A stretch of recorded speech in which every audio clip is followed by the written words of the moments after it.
Okay, let's all get in. A few housekeeping items before we begin. If you have questions, just type them into the chat. We do have some planned questions to ask one another as a panel for your enjoyment. But if you obviously cut in with questions, that is preferred. Jessica will go through what we plan to talk about at this event versus the DFIR Summit. July 22nd, right after lunch, is the session. Woo! Yes. So the point of this is to discuss key points from the 6 steps to successful mobile validation. It was a community effort, and I'm going to read the authors just so you know. Also, I want to thank Jansen is here representing the MSAB team because they could not come over due to COVID restrictions, I assume, and couldn't make it to the conference. So thank you, Jansen. He is here. And the authors, myself, Jessica, Lee, Alexis, Mattia, Paul, Christoph, Ian, Mike, Martin, Mike Williamson, Mike Dickinson, not to be confused, and Vladimir. So thank you to everyone. Thank you to Belkasoft and Parabin for also supporting this.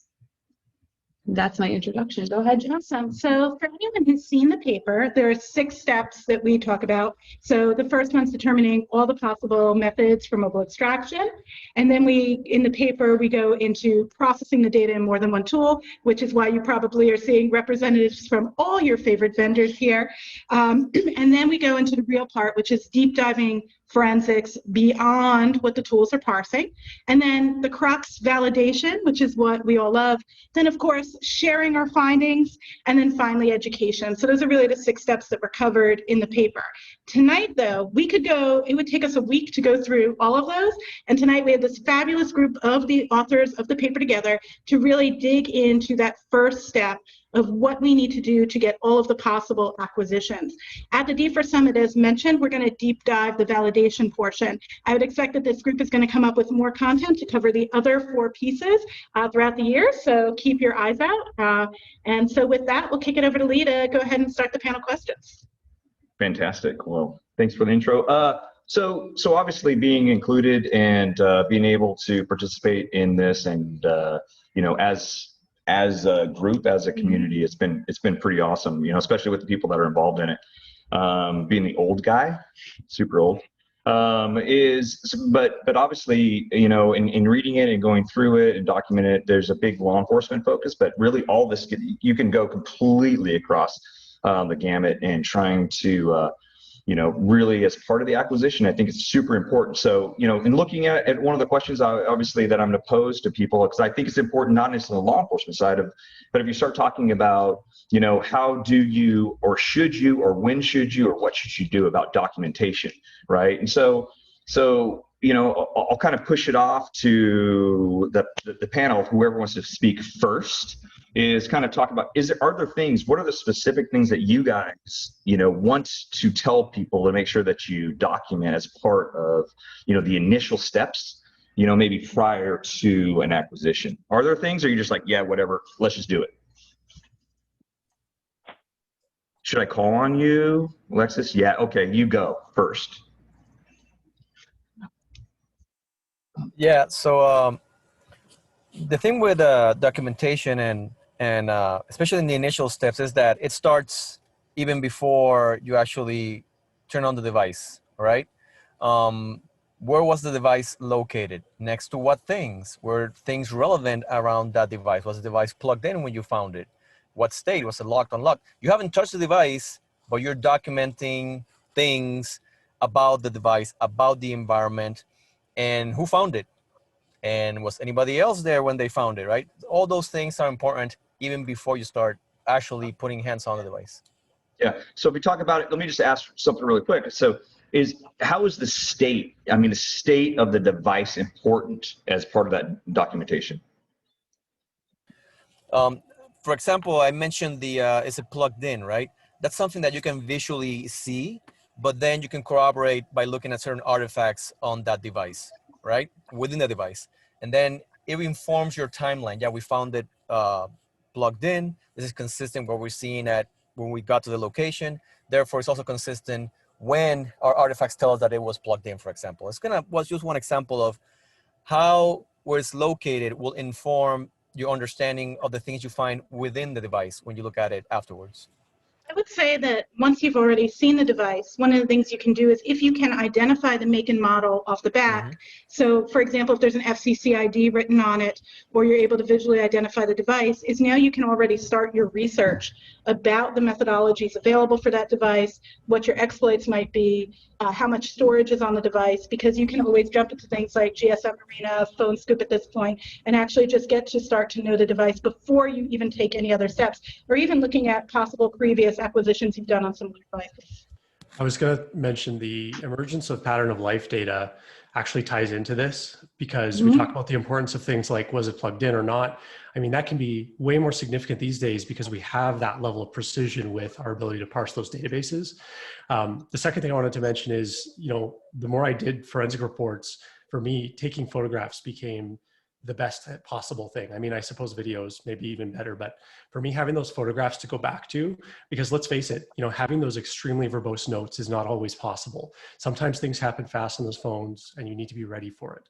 So if you have those photographs of before and after, or as you go along that process, things like what time was set on the phone, or what language was the phone originally set on, don't fall through the cracks.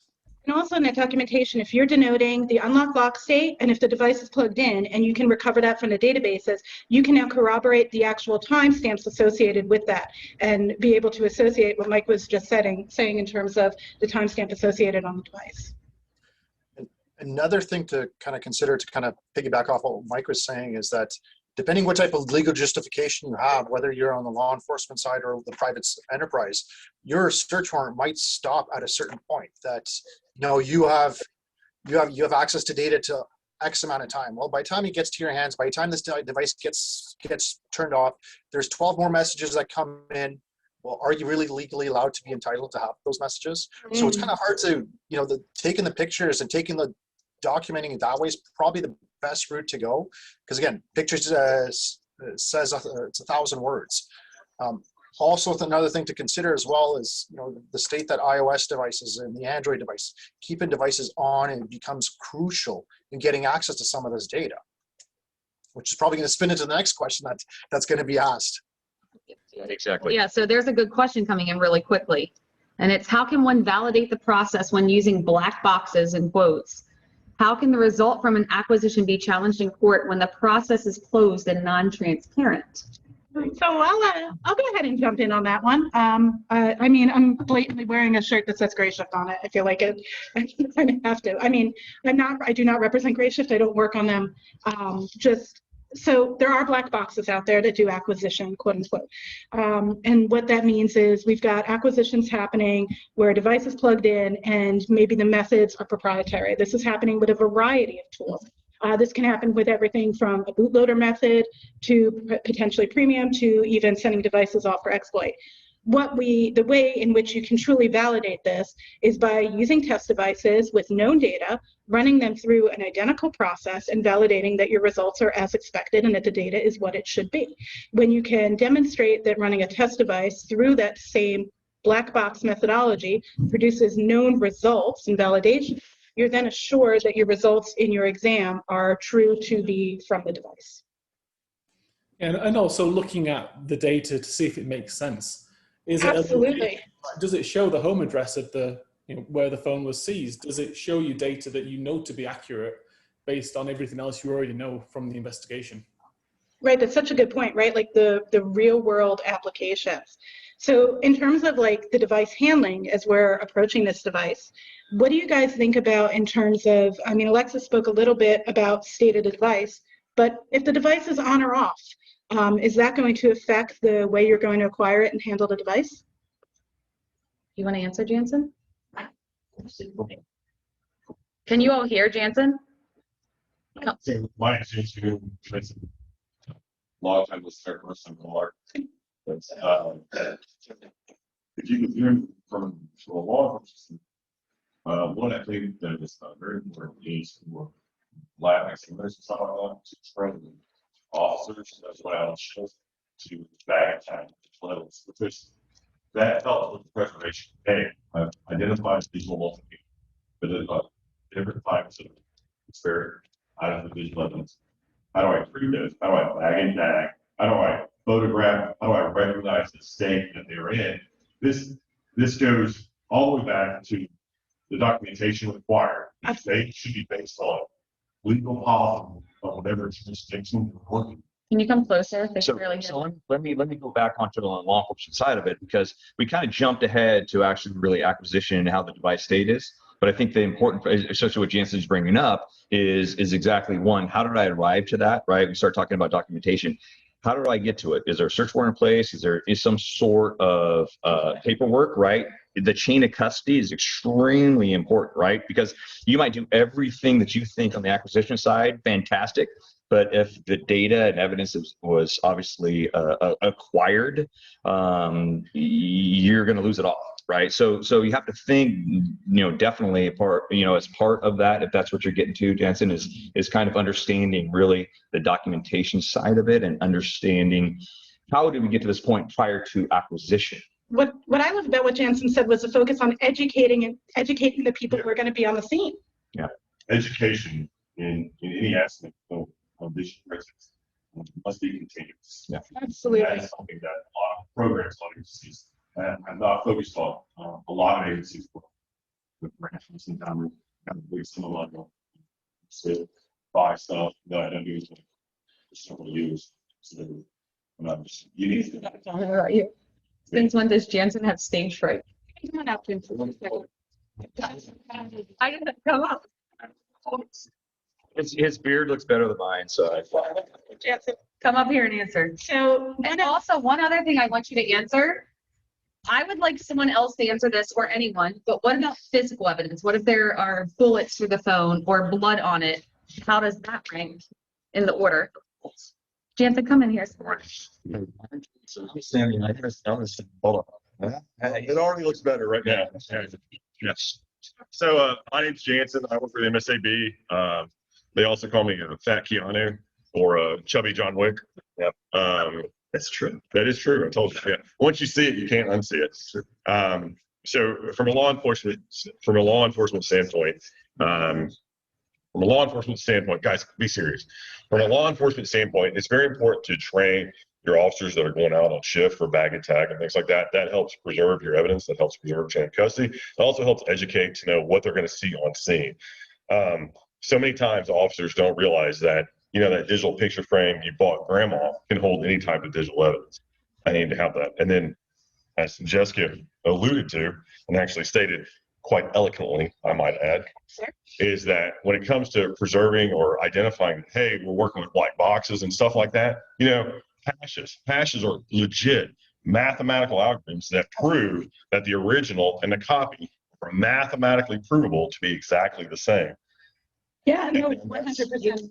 And I'd like to stress that education is such an important part that we actually named it the sixth step. As this group of authors, we actually are going to devote an entire section of this paper is devoted to education, as well as make sure that we're going through an entire presentation about education and speaking about the differences between officer education, examiner education, vendor education, neutral education, etc. So I really look forward to you all joining us for that.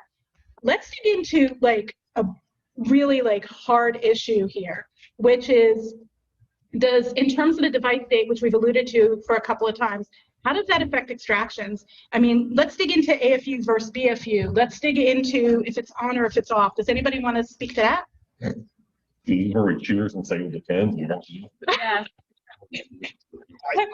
I could pipe in on the Android side. I could definitely kind of speak to that. That again, this is kind of comes down to the whole industry's taking a shift and taking a change of the approach. As we're kind of talking about passing on that information to frontline, your officers that are going to the scene. Long gone are the days that you rip the battery out of the back of the phone and throw it into a bag. There's steps in between you got to start keeping into consideration. Now, iOS, the AFU aspect is huge, but it's just as important on the Android side, right? And it's depending, whether or not you're going to be waiting 32 years to brute force a device, or do you have access to that data right away, which could be kind of life and death if it's a missing persons or a kidnapping case. Again, taking steps to kind of educate and pass that information on, that some of the methods that we normally have been using and accustomed to for the past several years instruct you to turn off the device, instruct you to go into bootloader mode or to download mode, whichever mode you're going to go into. And that's kind of where the community has to start saying, okay, time out, stop for a sec before we move forward. What do we do? So identifying, kind of knowing. So let me just piggyback kind of on exactly what Jansen was saying, because I think it's important that everyone that's watching this and those people that contribute is well, I mean, it's a question. So do you think that really understanding of the extraction is more important than the seizure, right? So if we start looking about those people that are actually going in and seizing that type of information, are we just like going, hey, we're letting these guys, boom, hook it up and go? I guess, so it's a question. What's more important? I can honestly say I've only worked in one place ever where under every single circumstance, you took the battery out of the phone, you took the SD card out, you took everything apart because they could detonate. So obviously your life is more important than the device. Requirement where power removal was absolutely critical to officer safety or examiner safety, as opposed to power removal. A lot of times what we think of is I want to keep the device in the state it's in, I want to keep the device on, I want to get it unlocked so that I can get that logical extraction first and then maybe that physical. Of course it all depends, but it depends. Extreme situations, absolutely. So they're not So if it's hot, how do you keep it hot? So here's the thing here's the difference. Here's the difference that I see too, especially with Jansen. Oh, no, because I'm making your point. I'm making your point that I'm going to say.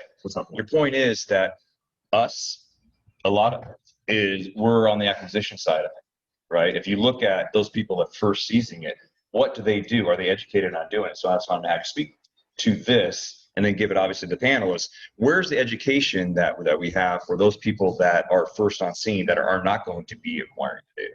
So yeah, That's what we're talking. Ish. The first on scene. So I'm now supposed to be on screen. Okay.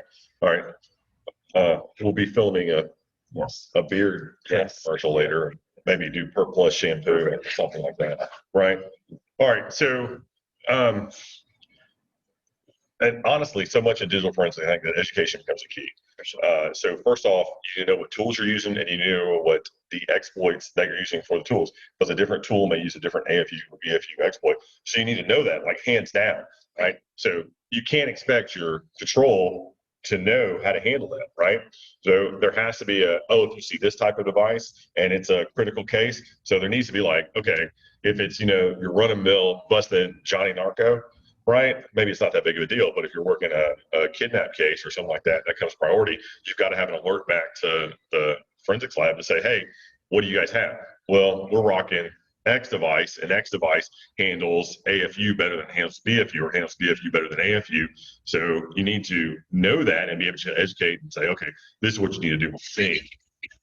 Because for us to expect the average patrol officer who doesn't do digital forensics to retain all of that information about the veracity of devices like we do.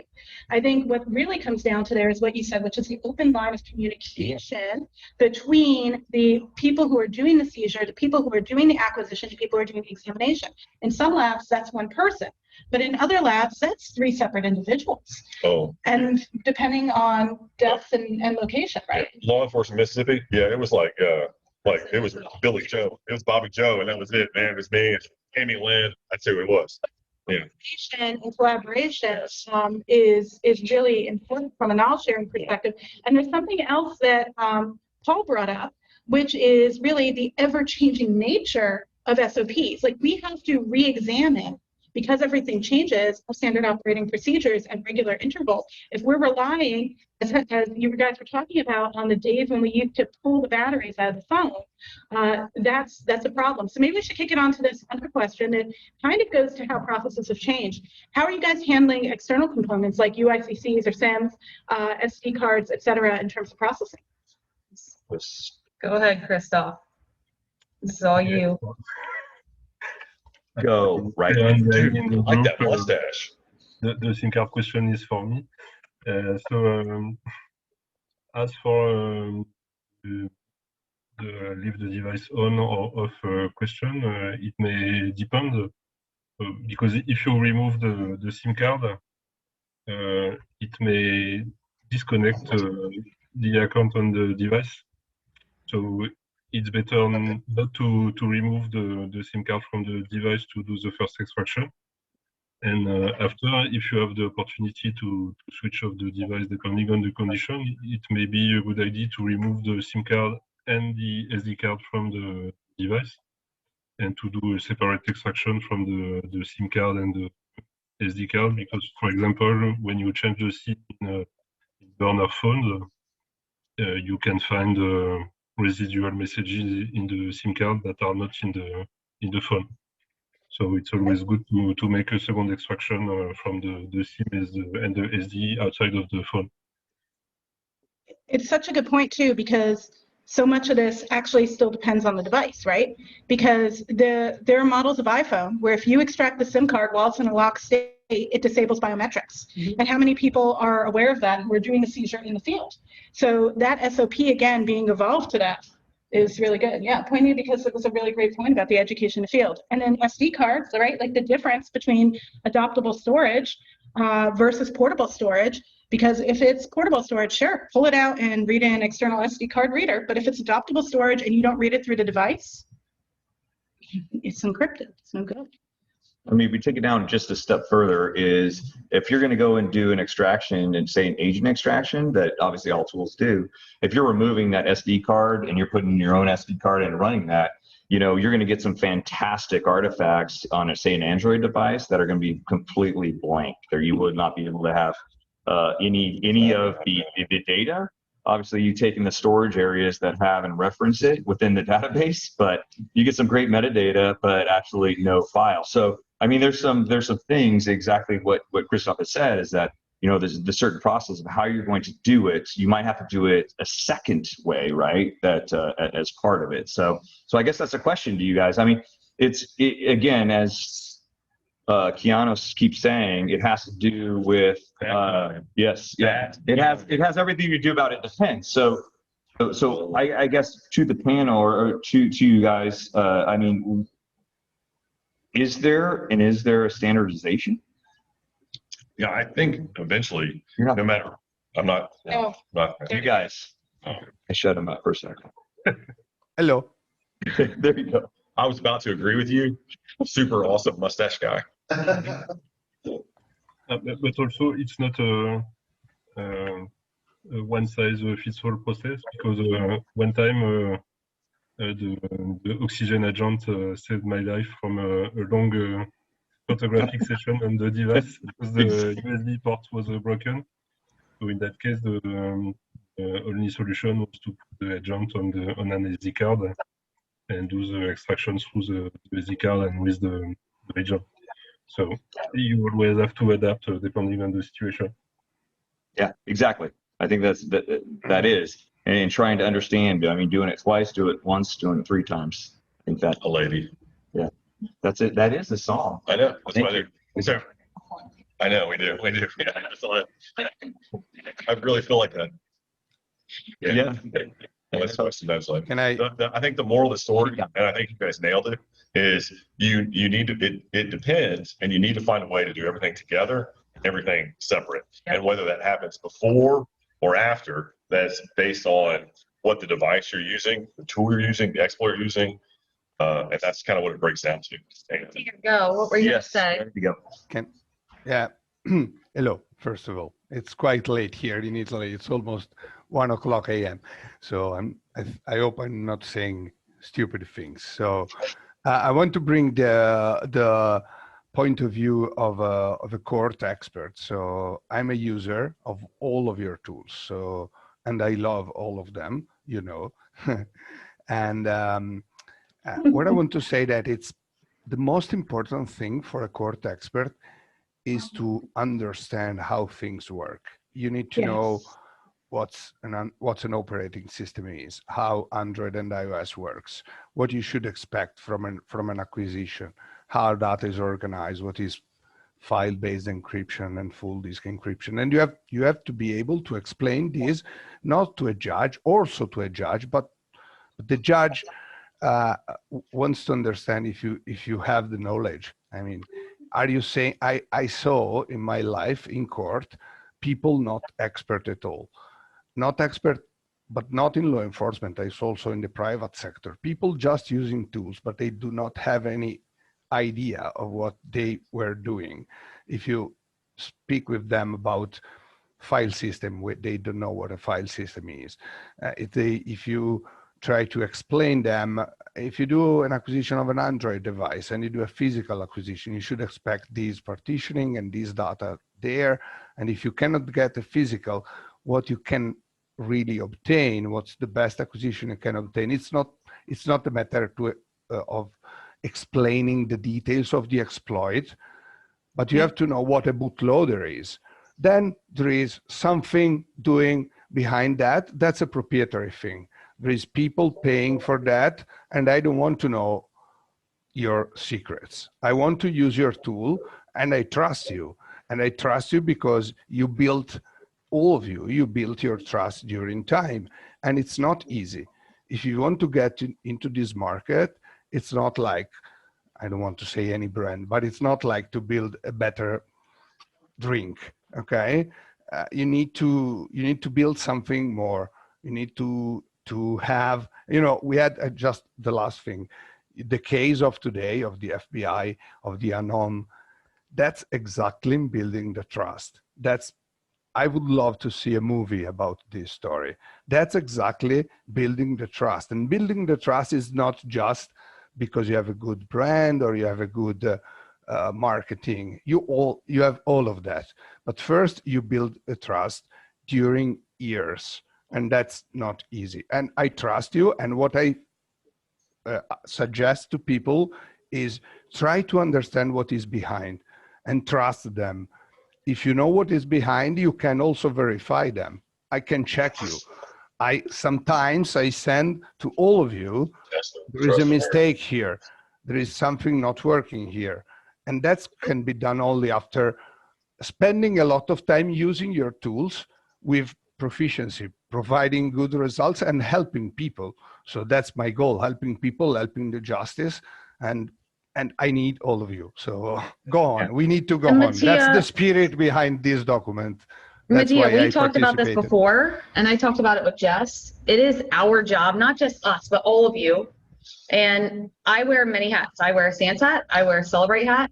We have to report bugs. If I find a bug in Axiom, it is my job to tell them that something is wrong, not to say, oh, well, Oxygen or Physical Analyzer or MSAT are better now. No, you have to report bugs. It is up to us to do that. So Heather and I both teach, and we both work for vendors, and we both teach tools that are from our other vendors.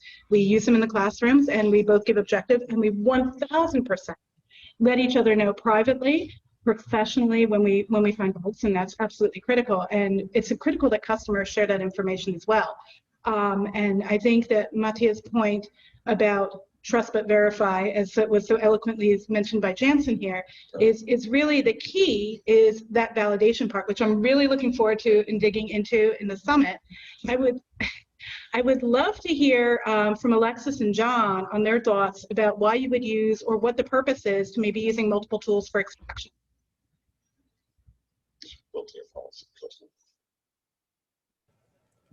I already spoke, so I'm gonna let John. You're gonna let John talk? Sure. Okay. Hello, everyone.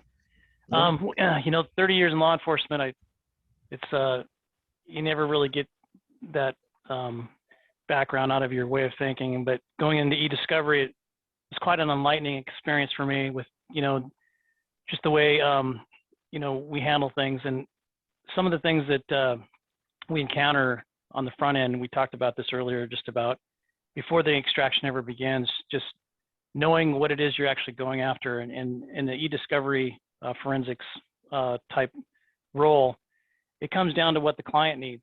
And a lot of times it's not a full forensic process that you're ingrained in your law enforcement background. It's not the where you try to get a bit by bit extraction. It's something a lot easier than that. And so we commonly will use a number of different tools.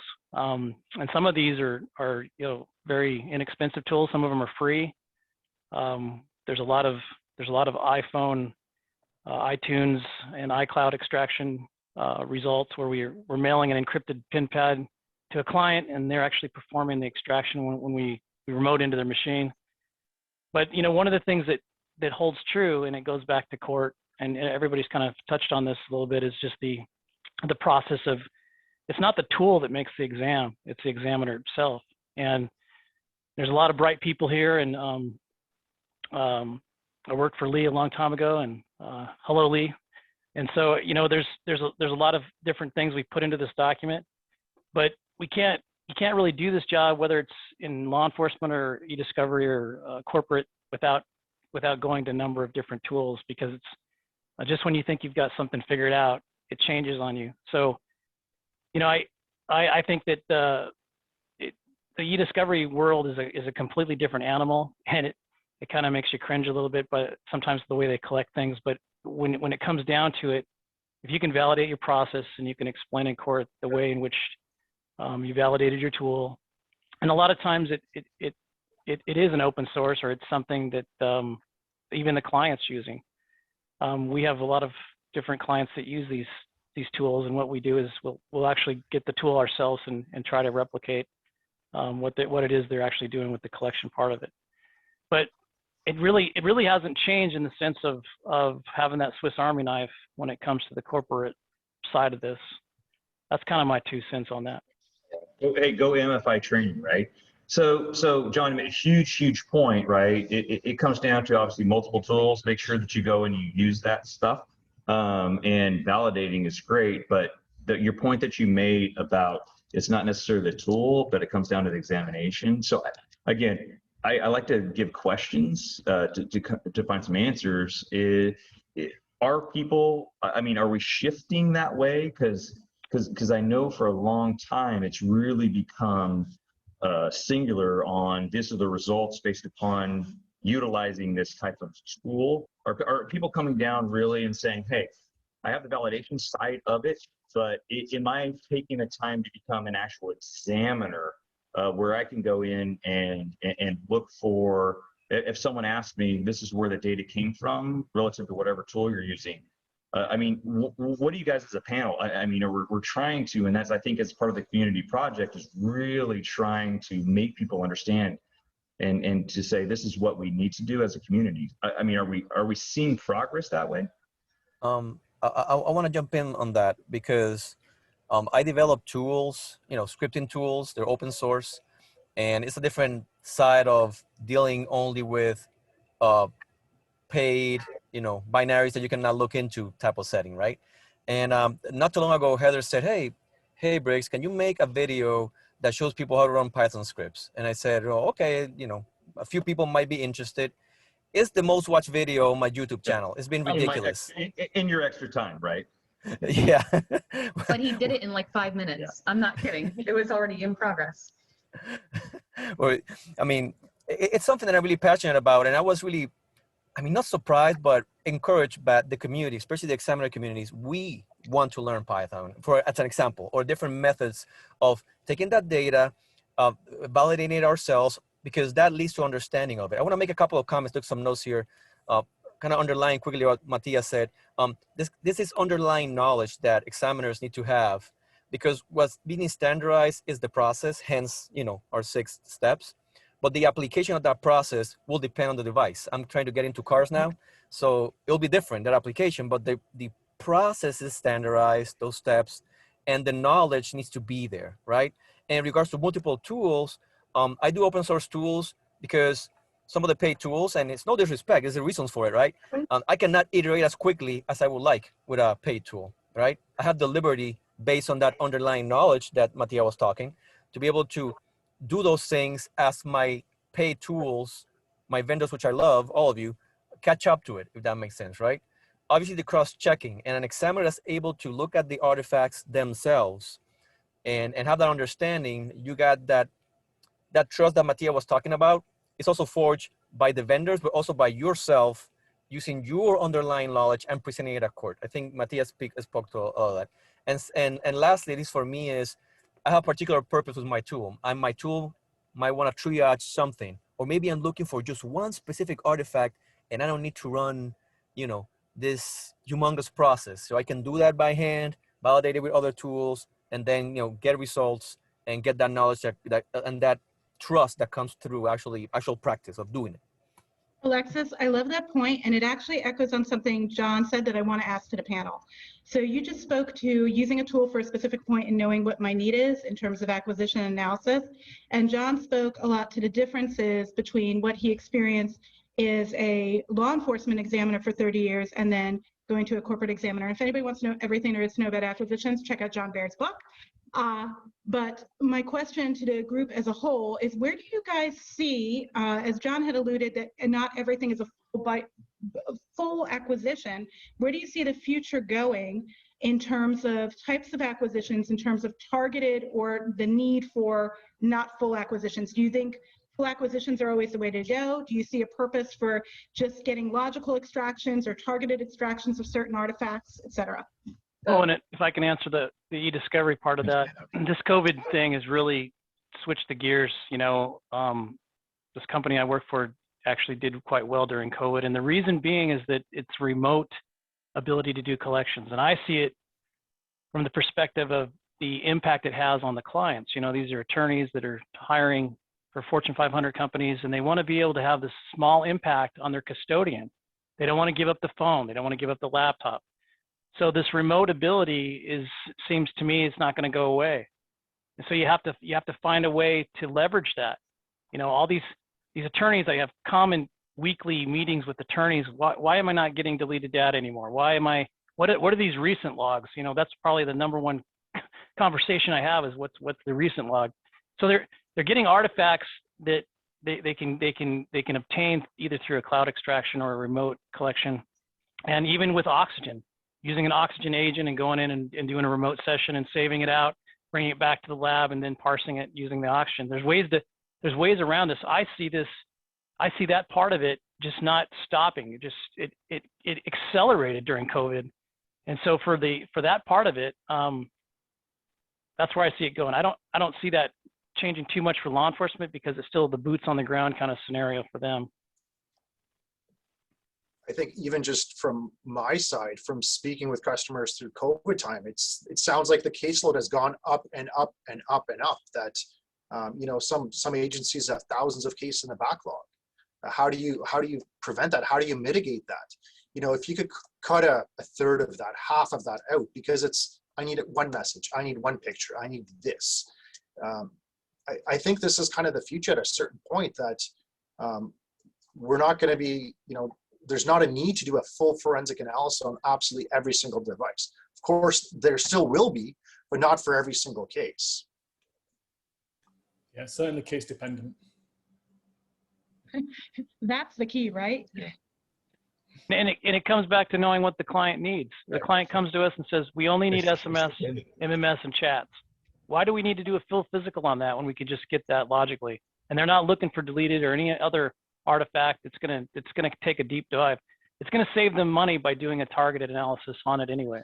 So I'm going to be the devil's advocate. I'm sorry, I jumped in you. I do. Is the same thing? Is that the problem is how do we go in as, say, a community or a group to explain to people about that, right? It came down, think about RAM, right? You're going to go and grab RAM. Is it you pull a plug anymore on a computer?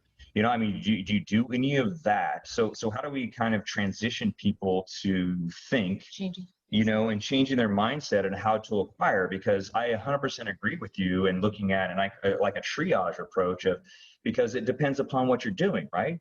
Your objective. So again, it depends, right? Is that how you're going to do it? So I guess as a community, and it's a question again, is how do we change, like Heather said, the mindset of acquiring data? I'm gonna make a future prediction, right? Base apps lately, they iterate really quickly. Then it's even hard for people to keep up. Not only iterate quickly. Back we were used to have, okay, the app has all the chats. Well, it doesn't. It might have a window of chats, or it might have a few channels, or maybe not, right? So I think that my prediction is in the future, our legal process and our prosecutors, in case from the law enforcement side, need to catch up and think, okay, if I can get an probable cause on the device, how can then I can do some live capturing of data for the particular app, right? And I think something I want to leverage from Mike is, Mike Williamson, is his reverse engineering background, because you will need as an example to say, okay, I got probable cause for this app. we can show that there's more. Let's do a live analysis of this app with proper legal procedures. And it might require some reverse engineering to figure out, okay, this data is streaming in now. How do I understand it? This JSON, how is that put together? And for folks that are listening as attendees, don't be afraid of this, right? You got folks like Mike Williamson putting content out there that will lead you to that understanding. And I think that will be happening more. The days, I think, of just imaging and looking what's there, they will continue, but they'll be supplemented with more live, lawful acquisitions of data because that's how the technology is moving towards. I'm going to ask a really adversarial question. And Mike, you might really appreciate this. We just were talking about targeted acquisitions. How does that affect data that might exonerate someone? Well, actually, that's funny because when I was going to jump in earlier, that was kind of what I was thinking as well, is it would be a shame to acquire the one thing that you thought you needed and then accidentally miss the one thing that would actually exonerate them from, or, you know, corroborate their alibi. Or, so again, it kind of goes back to really knowing what you're going in with, right? So if you're doing a witness phone where you know for sure that all they have is a certain piece of involvement, absolutely. And privacy advocates out there will certainly be all over that as well, right? Being able to do those targeted acquisitions, it's quicker, it's more efficient, et cetera. But we need to know the limitations of that too. We're not gonna be able to do pattern of life analysis if that needs to be a thing, right? Now on the reverse engineering piece, it's scary at times because we have the hardware vendors, you know, like the Apples and the Googles kind of working against us in some ways, you know, increasing that security, making it more difficult to get those acquisitions. But then the app developers themselves. I mean, realistically, the only thing that saves us right now is user convenience. Nobody wants to have to wait that 2 seconds that it would take on a 5G connection to have to re-download all the messages that are only ever saved on the cloud now. Nobody wants to wait for that, right? But at some point, and you'll notice that privacy has gone from being this obscure thing that nobody really cares about when you're talking about the general public to the like topical thing that, I mean, your average member of the public knows about cyber attacks now. It's affecting their actual day-to-day. It's affecting the price of gas. You know what I mean? So that pendulum has swung so far towards the privacy first mindset that you have people out there that are specifically looking for what is the most secure app that I can use. And so it is really not going to be long before we have those app vendors out there saying, you know what, we're not even going to use the keychain. We're going to do everything in the cloud. And that is going to be the only way that you get the data. And when you close out of that app, that's it. Acquire the device all you want. There's no data there. I mean, those apps exist today. They just haven't caught on, right? But that's kind of the future of it. So I think we will have no choice, right? And by nature of it, that's kind of how forensics evolves. Is we're kind of having to play catch up, right, with how the industry works, or the tech industry. So yeah, I think it's a real thing that's going to become more and more real. Hey, so I'm just going to say something real quick because I'm old, like I said before, but you know, Mike, you brought the same point up of you talking about active devices, right? So remember the T-Mobile Sidekick, probably don't. So the problem is that was a 100% active device, which means that when it turned off, there was no data. And so when you turn it on, which is the same thing you have with the cloud. So I just wanted to bring that up. But so let's kind of bring this together and get a closing thought from everyone that's currently on the panel, and let's try to focus it. And I'm not going to tell you what to say, but you know, as part of the community, how can we together? I mean, we have certain people. I mean, we all work for different companies, and I think that our whole mindset. Of launch, yeah, exactly. In corporate sector. Yeah, and I think that our mindset is how can we as a community bring this together? So I'm going to leave you guys with that, and everyone kind of give me something. We're going to start, if you guys are on the screen, we're going to start here with Alexis. You go ahead first, and we'll keep on working over. Your final thoughts. But my final thought is, as an examiners, we have the responsibility of growing. We have the resources. The folks here, we're all, you know, more than glad to help out. And in your cases, the vendors are there. We share the same mission. So leverage those and let's grow together. And if we do that, we will be able to step up to those challenges and, you know, accomplish the mission. Fantastic. Ian, your turn. Yeah, sorry, I just had to unmute. Just echo again what Alexis said. Not only educating ourselves as examiners, educating the frontline officers, but also educating our bosses. So educate the police chiefs so that they understand this is seriously important.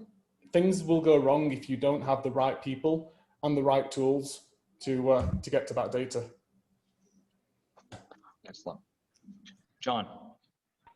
Yeah, for us in eDiscovery, it comes down to transparency with the people that want this data, and then what I mean by that is letting them know that we're not trying to go through every single thing that we have to go through. They think that we're trying to take the entire file system and go through everything, allowing them the ability to see what it is we're actually trying to find for them for their eDiscovery purposes, whether that's giving them the reader and walking them through and letting them look at it privately, or giving them some additional training.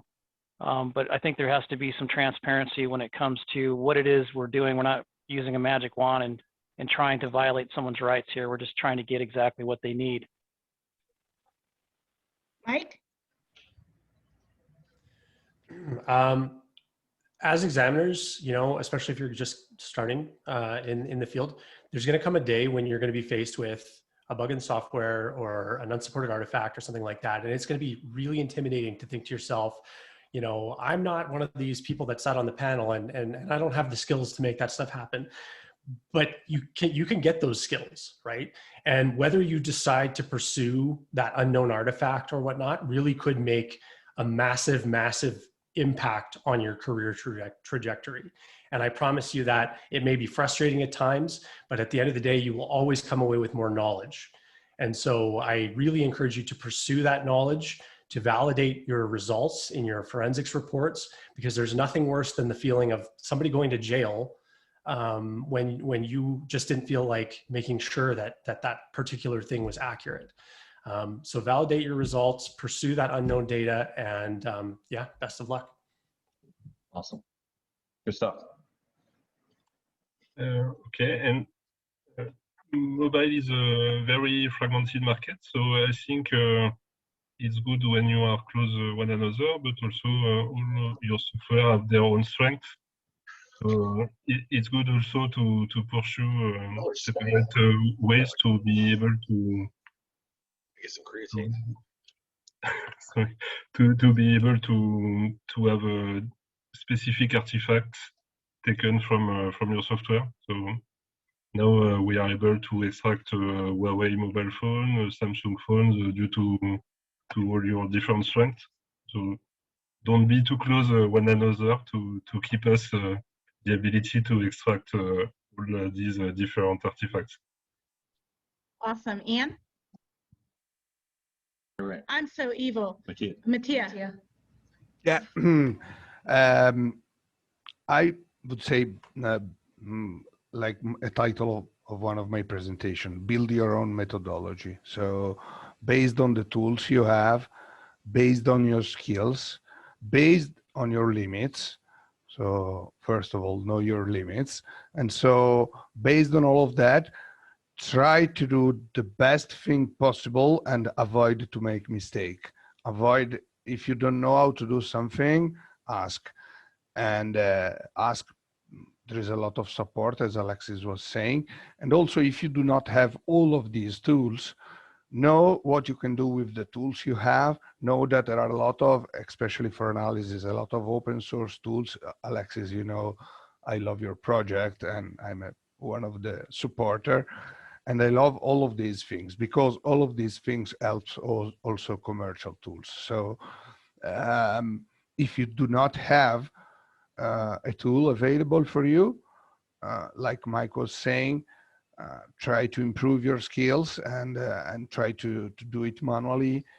All of us built and published a lot of things to support it, tools, posters, publications, these documents. So we are all here and we are all available if you have any question.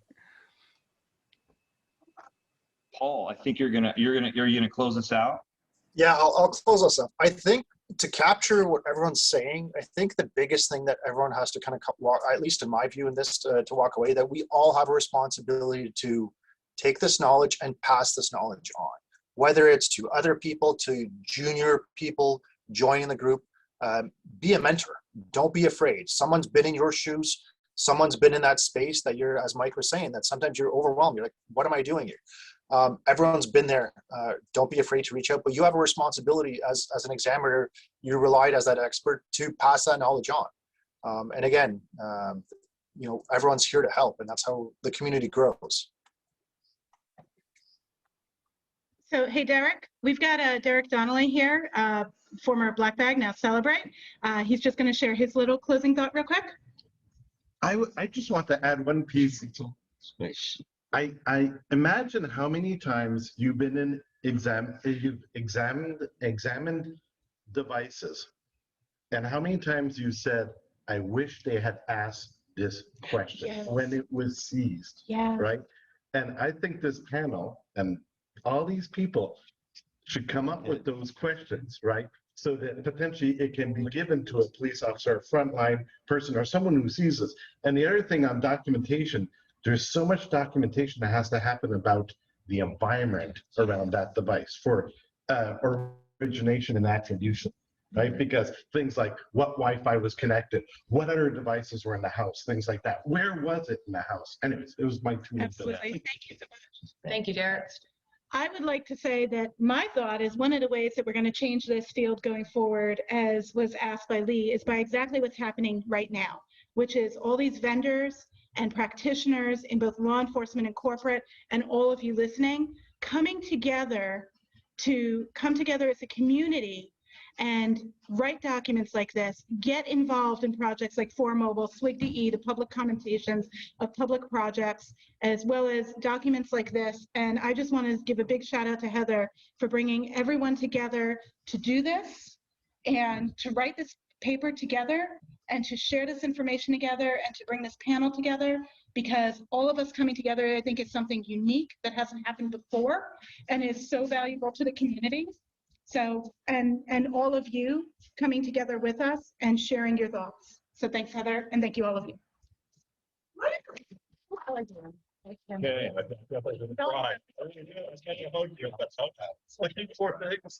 So excellent. Am I closing this out? I am closing everything. Yes, because she's crying.